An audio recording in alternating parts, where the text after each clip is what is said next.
Hello दोस्तों, मेरा नाम विकास है।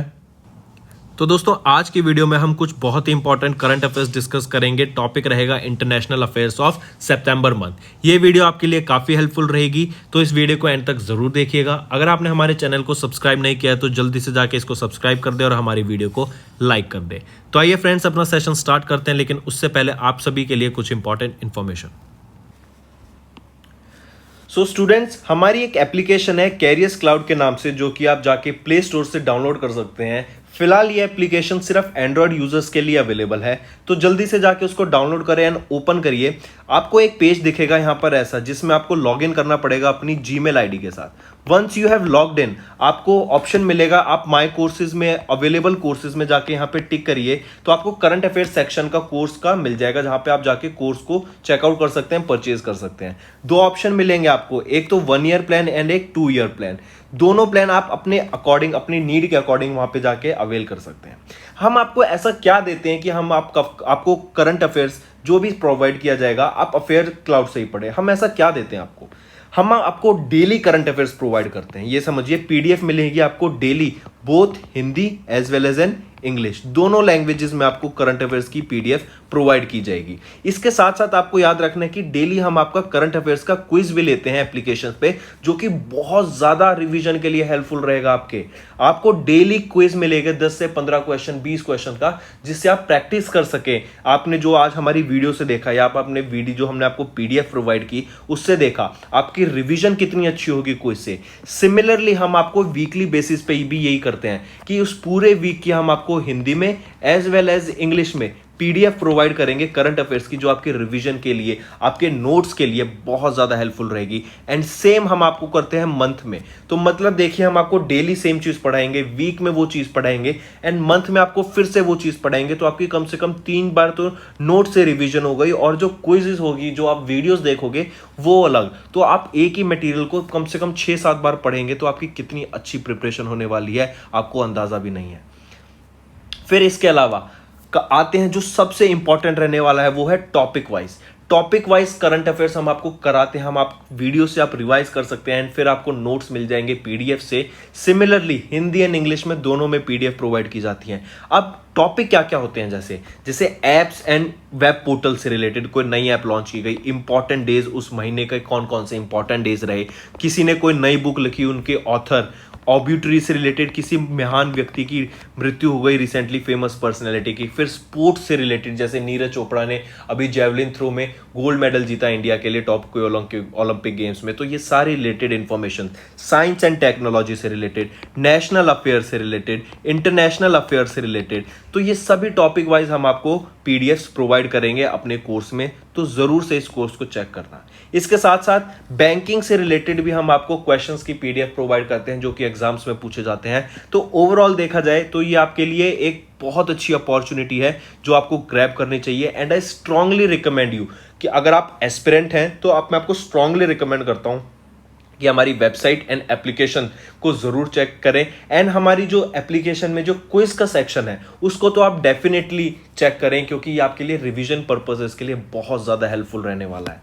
ऑलराइट, इसके अलावा मैं आपको अभी सीधा 10% का डिस्काउंट प्रोवाइड कराता हूं अपना कोड विकास10 यूज करके। आपको कुछ नहीं करना, सीधा विकास10 का कोड यूज करना है, एंड आपको सीधा 10% का डिस्काउंट मिलेगा, जो भी आपकी वैल्यू होगी कोर्स परचेज करने की हमारी एप्लीकेशन से। तो आप जाके कोर्स हमारी एप्लीकेशन से परचेज कर सकते हैं। ऑलराइट फ्रेंड्स, तो अपना ये सेशन स्टार्ट करते हैं। तो चलिए फ्रेंड्स, स्टार्ट करते हैं। सबसे पहले हम बात करेंगे ब्रिक्स की। ब्रिक्स की full form Brazil, Russia, India, China, south Africa. इनका एक बैंक है, आपको याद होगा तो, ब्रिक्स डेवलपमेंट बैंक, जिसको फॉर्मली ब्रिक्स डेवलपमेंट बैंक भी जाना जाता था।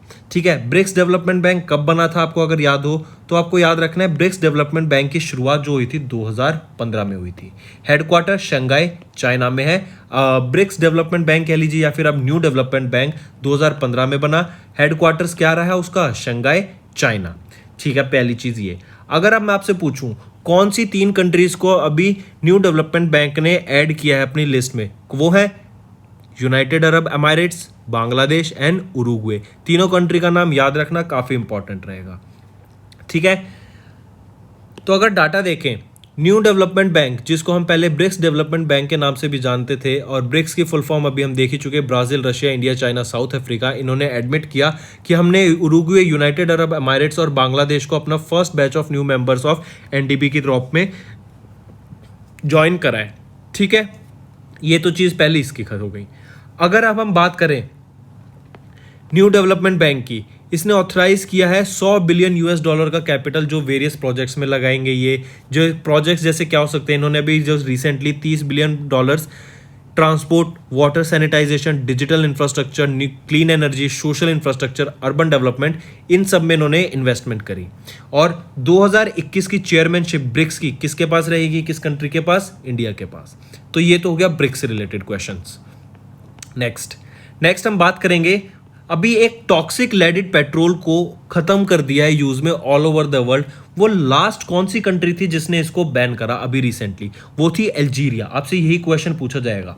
एक तो ये पूछा जाएगा कि कौन सी कंट्री थी जिसने, वो लास्ट कंट्री बनी जिसने एरेडिकेट मतलब खत्म कर दिया टॉक्सिक या फिर लेडेड पेट्रोल को, कौन सी बनी वो, अल्जीरिया। अगर मैं पूछूं कि इस लेडेड पेट्रोल को खत्म करने में हाथ किसका रहा, मतलब किसने इनिशिएटिव लिया, कौन सी बॉडी, गवर्निंग बॉडी थी, वो थी आपकी यूएनईपी, यूनाइटेड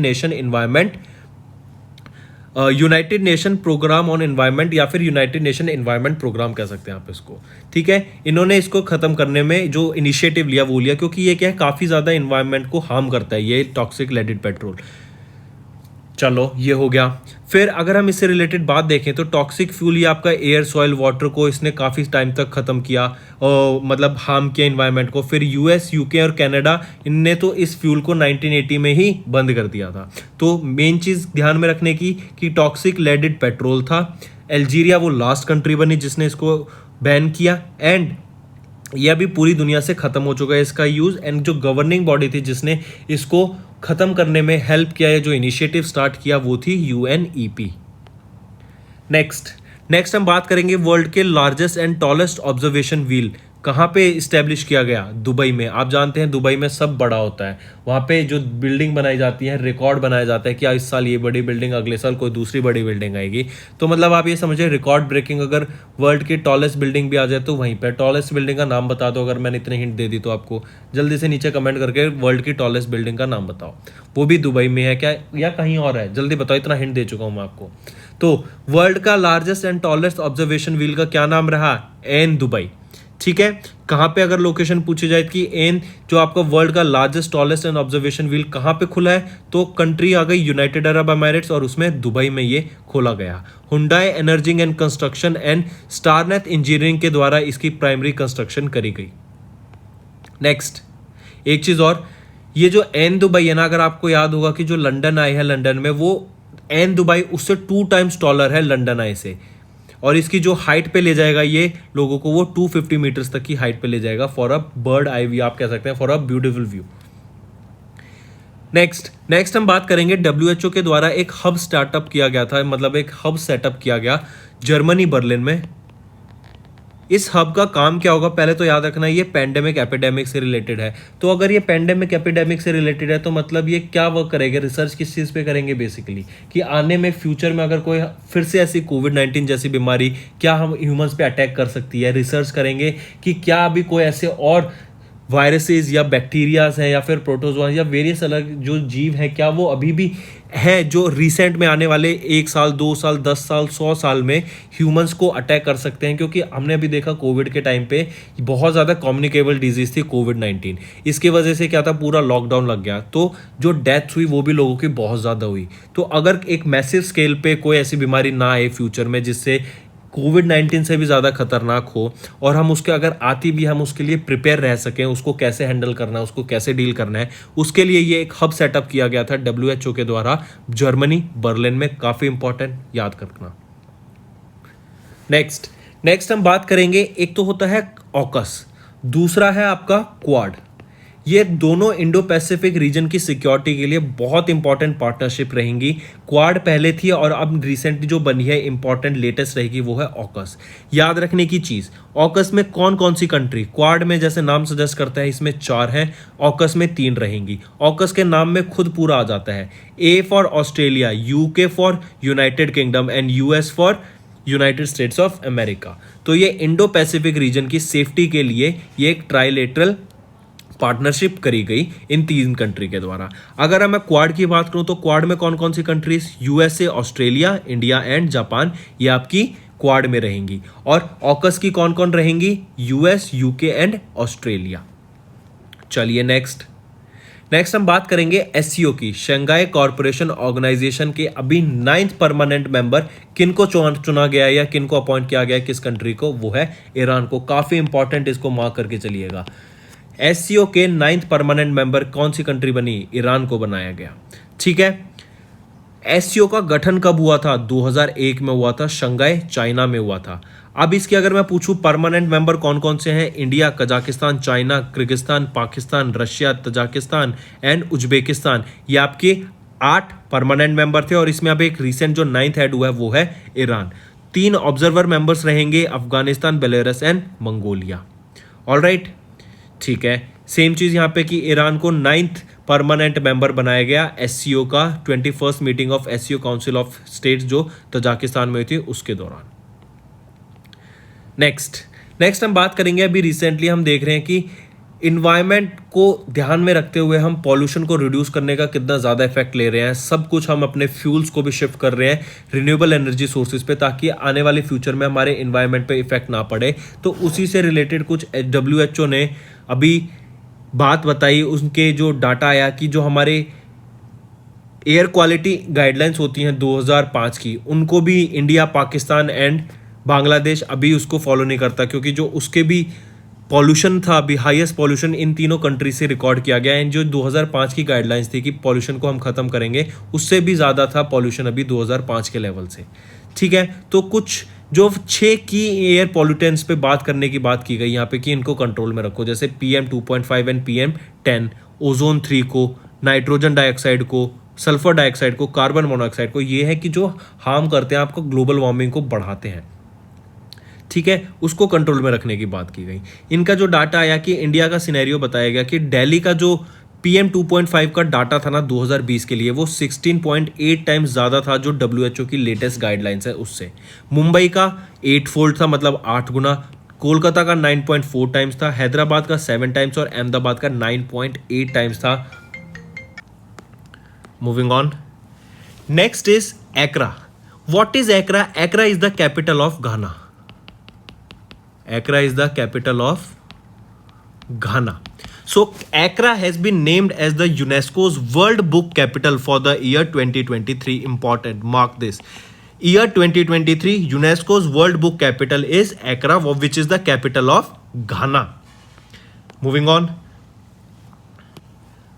अगर मैं आपसे बात करूं ग्लोबल स्टार्टअप इकोसिस्टम रिपोर्ट 2021 की, इसमें टॉप किसने करा? वो रहेगा सिलिकॉन वैली। काफी इंपॉर्टेंट।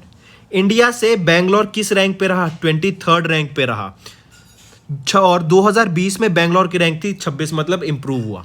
ठीक है, और दिल्ली की क्या रैंक रही? 36 रैंक रही आपकी ग्लोबल स्टार्टअप इकोसिस्टम रिपोर्ट में। इंपॉर्टेंट। और ये रिपोर्ट लाई किसके द्वारा जाती है? स्टार्टअप जिनोम के द्वारा ये रिपोर्ट लाई गई and the global entrepreneurship network London bank network. ठीक है, इन 2 के द्वारा। बट कमिंग बैक, इंपॉर्टेंट चीज 3 याद रखना, दिल्ली की रैंक 36, बेंगलोर की 23rd, और टॉप किसने किया आपका ग्लोबल स्टार्टअप इकोसिस्टम में? ये इस रिपोर्ट में टॉप किया सिलिकॉन वैली ने। ठीक है,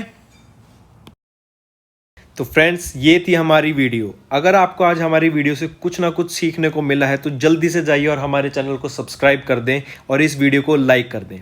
और फ्रेंड्स, अगर आपको हमारे कंटेंट से रिलेटेड या फिर हमारी कोई ऐप से इशू आ रहा है, कोई भी आपको प्रॉब्लम है, तो आप हमारी जीमेल आईडी जो कि है support@affairscloud.com या फिर हमारा नंबर 9677333862 पर कॉन्टैक्ट कर सकते हैं एंड हमारी टीम जल्दी से जल्दी आपके इशू को रिजॉल्व करने में आपकी सहायता करेगी।